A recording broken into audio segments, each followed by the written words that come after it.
Voici Rosalie et Alex. Ils suivent actuellement une thérapie pour traiter leur dépendance et s'interrogent sur la place de l'argent dans leur rétablissement.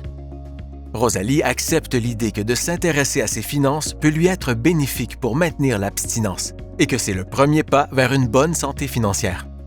Pendant sa thérapie, elle a compris que parler d'argent est une façon de s'ouvrir aux solutions possibles et de mieux gérer l'anxiété qu'elle ressent parfois face à ses finances.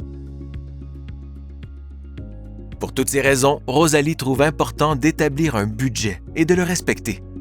Elle dresse donc un bilan de ses revenus, de ses dépenses et de ses dettes et paiements mensuels aux créanciers. En effectuant un portrait clair de ses finances, Rosalie se rend compte qu'elle n'a pas suffisamment de revenus pour couvrir toutes ses dépenses. Sa voiture lui coûte beaucoup trop cher, ses 3 cartes de crédit sont pleines et son hypothèque est trop élevée. Heureusement, elle a appris plusieurs stratégies qui pourront l'aider à retrouver un équilibre financier. Elle décide d'en mettre quelques-unes en application.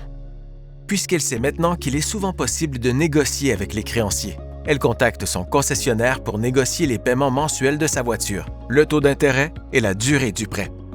Ensuite, elle prend un rendez-vous à la banque pour discuter de ses cartes de crédit et de son hypothèque. Son conseiller financier lui propose de regrouper les dettes de ses cartes de crédit et son hypothèque. De cette façon, Rosalie paiera beaucoup moins chaque mois. Ils ont fait ce qu'on appelle une consolidation de dettes. La situation d'Alex est différente de celle de Rosalie. Sa santé financière est en bien pire état. Rosalie lui parle de la possibilité d'utiliser le dépôt volontaire au palais de justice. Après avoir évalué sa situation, le palais de justice pourra proposer à Alex de regrouper ses dettes, en s'assurant toutefois qu'il lui reste assez d'argent pour répondre à ses besoins. Cela empêchera les créanciers de le contacter directement. Il sera débarrassé de ce stress. Alex pourrait également choisir de contacter un bureau de syndic qui l'aiderait à considérer toutes les solutions possibles, incluant celle de faire faillite. Pour ne plus aggraver sa situation financière, Alex applique d'autres conseils de Rosalie. Il contacte sa banque pour faire diminuer sa limite de retrait quotidienne sur sa carte de débit.